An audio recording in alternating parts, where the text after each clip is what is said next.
Do you like your VR content fresh and dank?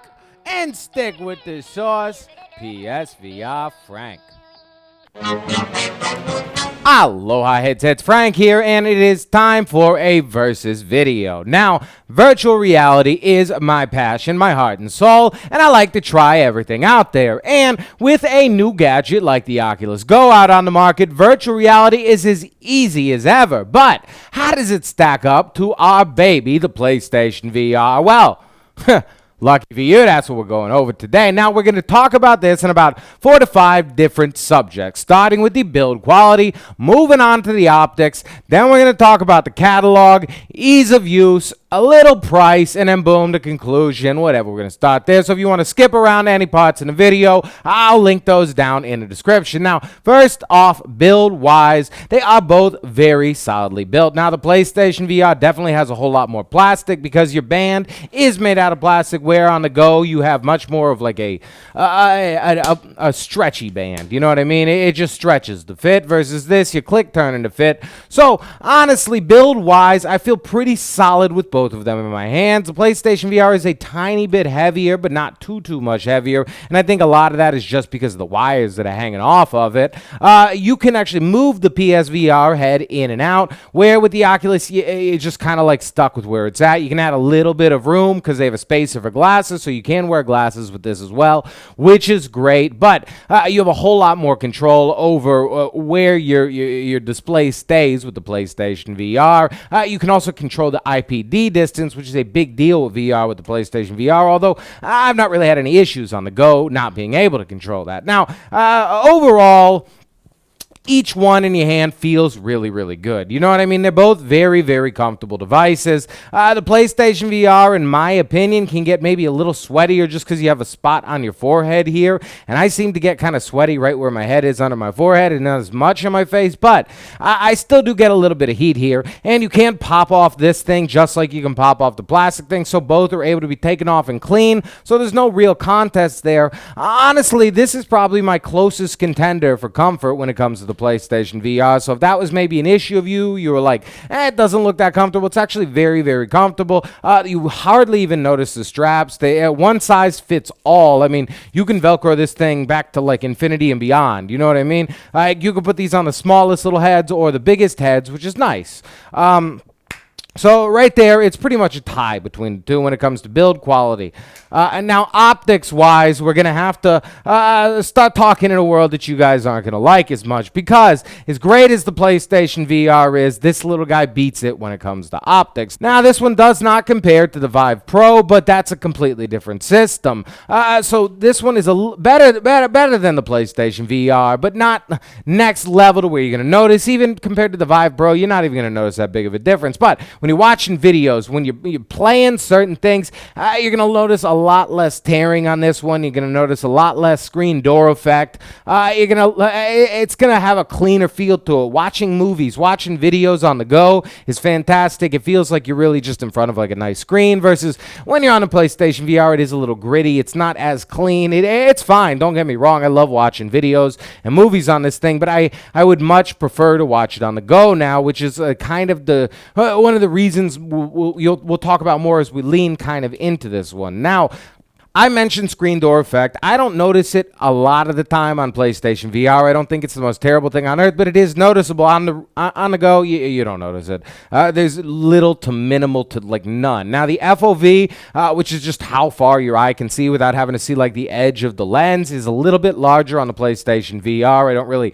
find myself running into the edges as often as I do on the Go, but after playing around with this and spending a couple days in it, I hardly even notice it anymore. Day one was way worse. Now, this one does have foveated rendering, which means they render kind of the center area a lot nicer than the outside. You can, when you first jump into the Go, if you've been playing something like your PlayStation VR, which doesn't do it as much, you're going to really notice it right away because it's a little blurry outside the edges, but like after a day or two, you don't notice anything whatsoever, and it really makes the center of the image where you're looking the most often crystal clear, which is nice. All right, so optics-wise, the Oculus Go wins that one, but now we're jumping into the catalog. catalog, which is where the real contenders and everybody lies. Now, if you're here for gaming, which a lot of us are, which I love gaming, PlayStation VR is going to take that cake every single day. 6 degrees of freedom versus 3 degrees of freedom in virtual reality will beat it out every single moment. Not to mention, the Oculus Go has one little controller. That's all you get. You get this one 3-degree track controller, which you can kind of move around like this. It's got a little like tilter in there, so you can feel it tilted, but for the most part, you're not going anywhere with this thing. It's used as a pointer versus your PlayStation VR, which can track your DualShock 4 with 6 degrees of freedom. It will track it everywhere. Your Move controllers, 1 or 2, any single direction you'd like, and your PlayStation aim gun, which is, nobody's got anything like this right now. So, if we're talking gaming catalog, PlayStation VR is a killer machine when it comes to gaming. We have some of the best games out there for virtual reality on PlayStation VR, and most of the great games that are even on PC VR are either coming to PlayStation VR or they are here already. And we have other stuff in the works. So, if you're wanting to guide something that is just for gaming, that is going to be your main focus 100% of the time, PlayStation VR any day. You don't even have to worry about this one too much. But before we say don't worry about it completely, the games on the go have completely surprised me. If you look on my other channel, I've been doing a handful of 1-minute reviews, and if that gives you an idea of the games, that's what you're dealing with here. You're not dealing with deeper, richer, longer experiences, but I have been surprised at how much fun they are, how immersive they are. It's just maybe an hour or so at the most, and it's only a couple bucks here and there, so it's nothing too crazy, and it's really great to kind of go out in the wild and demo, because with the fantastic optics, it's nice to just kind of boom, you know what I mean? Here's the game. Check it out right there versus like, hey, come over to my house and check out my PlayStation VR, which is going to blow their minds a whole lot more. But this is just so simple to just kind of bring out there. Now, when we talk applications, PlayStation VR is a little bit behind on that one. Now, don't get me wrong. It works. There's apps. There's video players. There's this and that. But because the resolution's not as crystal clear and clean, you're not going to spend a lot of time in those where this baby was built for that kind of stuff. This thing has Netflix built right in. The browser, as soon as you hit VR video, pops into VR video. This thing is golden for content viewing, for media. A personal media machine is what the Oculus Go is, and it kills it in that realm, versus where the PlayStation VR does not kill it so well in the app realm. Don't get me wrong, there are apps, there's cool stuff, but they have Oculus venues with live concerts all the time. They have, I've already mentioned Netflix. They have a handful of other media players. They have a handful of extra little things, 360 videos, content viewing. Oculus Go. If that's what you're here for, if that's what you're looking for, if that's what you want out of VR, if you want to sit in your car, you want to sit in your bathroom, you want to sit at work when you get your off time, you want to hang out in the back of the library, you want to chill under the stairs at your local saloon, this is what you want to have right here. This is not going to get you there. You can handle it. I've seen some people at airports and such bring their PlayStation VR, but this is so much easier to do. I'm going to the airport soon. We'll talk about that probably at this weekend, but this thing is coming with me. All right, so now we're going to talk ease of use. Now, the PlayStation VR is surprisingly easy to use. It does take a little bit more setup. You get a wire here and there. You got to make sure your camera's set up. But once you get past that initial setup, it's more or less plug and play, which is pretty nice, especially if somebody's played with the PlayStation 4 before. They're going to understand how to click through the menus, how to get here and there, and how to get things kicking, working, how to get it going, pop into the game, turn their controllers on. You see yourself in the world. Make sure you're out straight. It's pretty straightforward how to work this device, especially because you're not dealing with any kind of strange error codes on a PC. Now, things crash every now and again, but for the most part, you restart it and life is as it goes. Now, with the Go, honestly, the easy use is just I'm already in VR. Like right now, I'm looking at my menus in VR, and that's it. Did you see how quick I just popped it, put it on? Like that's the perk to this thing. You can just truthfully Throw it on and you're in VR. Just controller, you're just there. 2 seconds. That's the beauty. You know what I mean? That's the going out in the wild and just saying, hey, pop this on. Boom, you're already there. There's no like, hold on, wait for this setup, do this. I mean, even though that's not bad, the setup's not. We're still in a mind-blowingly simple place for how much craziness is going on and how much like science is being tracked. And I mean, this is fantastic, but this is nearing like that big leap. You know what I mean? And the leap we're all waiting for. It's still a year or so on until it's perfect, economical, critical mass. But that leap, you can start kind of seeing it in certain forms and bits here and there. And this is really nice. If you want like a family member to maybe hang out with you in VR, this is a great device for it. So social-wise is what I'm going to get into next. Now that is what I really think this thing is going to take the cake on. PlayStation VR has some great social apps. I mean, Rec Room is fantastic.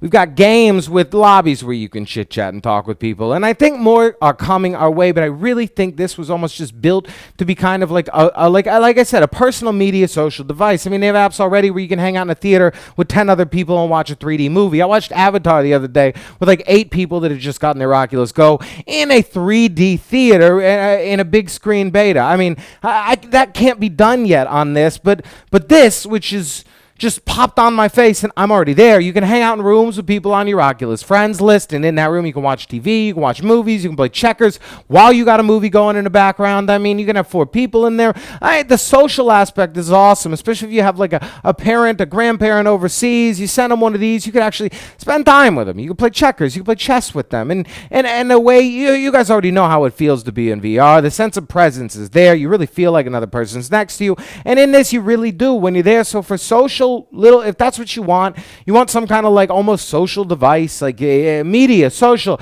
that's what you're going here. Gaming. This baby takes the damn cake. I mean, it's nuts. So it's fantastic. And when it comes down to price, end of the day, I mean, you can get this one for $200. You can get it for $250 for like double in size, but you don't really need double in size because you can get a Dropbox. You can store any kind of content you want on there. You just delete your apps, reinstall them if you really want to. I mean, life is not that hard. We know how to uninstall and uninstall apps. It's not like you're just like buying games from GameStop for this thing and then returning them and selling them later. So I've seen PlayStation VRs go for $200 too. Now completely base setup without any of these like gizmos or gadgets, but you gotta already have a PlayStation 4, so your price is going a little bit more into just creating and having VR work with this device. Having VR work with this device is $200. If you are crazy about VR, you love your PlayStation VR, and you would like to get more family members into it, but you don't think they're going to go through the whole process of getting a console and all that, this is a damn awesome device. Now, a lot of people have also said, why the hell don't you just, I got a Gear VR. And you know what? A Gear VR is cool, but not everybody has a Galaxy-based phone. Not everybody wants to, like, not have their phone available at all times and have to stick it into this little box in front of their face and worry about that. Not everybody's phone doesn't have cracks on it. Not everybody's phone is clean all the time. So, and not everybody wants to like sit through the process of click, you know what I mean? And plus you are getting a better resolution than I think any really like phone you're going to get. This was built for viewing VR through these lenses to these screens that were built into this machine for virtual reality. So no matter what, you're going to have a better experience than with Gear VR. I mean, this is Gear VR. If you want to even say it 2.0, but that's just the truth there. And then if you got to Gear VR, I mean, you're gonna have a great time. You're not, but this is just so damn simple. And I can just like be sitting in it, you know what I mean, just hanging out, and then I can take a phone call while I'm in here, and then I can just pop it back on. You can't do that with your Gear VR. You would have to like click it out, do everything else, unless you got an extra one. And to turn it on and off, you just press a power button on top. You got volume buttons here. You just recharge it on the side. Now your downside is definitely your battery. 3-hour charge time. You're not supposed to play it while plugged in. They don't have any kind of battery packs or anything out yet, but how often you spend it? A lot more time than 3 hours in VR. Maybe just to watch a movie, maybe to play like a couple little games during your downtime, but that's probably one little downside to this one. But it's got to be a while before we have things that have like crazy charge. We still haven't reached that leap yet, but I know it's going to happen. I can't wait for wireless charging, like straight up wireless charging, not that stupid rinky-dinky touchpad stuff. I want to just walk into a room and my phone's just like That's what Frankie's waiting for, and I know it's gonna happen because I can think it's gonna happen. And in this world, whatever you want to happen can happen. But we digress completely. So, end of the day, conclusion wise, this is what you want to use for gaming. This is what you want to use for content streaming, media consumption. This is a media consumption device, personal. Those words are probably not in the perfect order that they should be in, but that is what you're going to use this thing for. This is going to be hardcore, awesome gaming. You can also consume media in this as well, but you can't consume it on the go. This, you can consume media. I could sit in the cart and have my fiance push me in Walmart while I watch like a 3D movie on this thing. So, end of the day, it's really what you're looking for, and I really think that this complements a nice like VR lovers thing. If you're like a lady watching this because your husband's into PSVR, he would love this for Christmas. He would love this for a birthday. Even if he tells you like, no, I don't need that, he would love having this thing. Anybody that's into virtual reality, into tech, this is a great little gadget that works basically out of the box. Out of the box, 2 seconds, you're in virtual reality. I mean, come on. Now, thank you all for coming through. I hope you enjoyed this video. I hope you like videos like this. I'm thinking Thursday, we're going to do videos like this. Tomorrow, we're going to have a review. Friday's going to be review day. It's going to make my life easier to try to have some form of a schedule. But end of the day, I like chaos. I don't like to have some form of a schedule. So we're always going to deviate. Now, you are the most beautiful audience in the world. You're amazing. The fact that you even made it this far is too cool. So give yourself a round of applause, a thumbs up, high five, whatever you want to do is cool with me. And if you'd like to throw me a thumbs up, let's try to hit like 500 likes on this video for people that made it this far. I don't know. Look at the number of likes now and just think for yourself, hey, maybe I'll let Frankie achieve this small little dream. Now, I got to go, but before I do, if you want to stay in the loop on any and everything PlayStation VR and you don't mind this ugly mug, friggin' subscribe. I mean, come on. Nah. Smooches. The prank show, what? The prank show, come on. The prank show, what? The prank show, come on. The prank show, what? The prank show, come on. The prank show. It's time for the show. The prank show, what? The prank show, come on. The prank show, what? The prank show, come on. The prank show. The prank show, come on. The prank show. It's time for the show.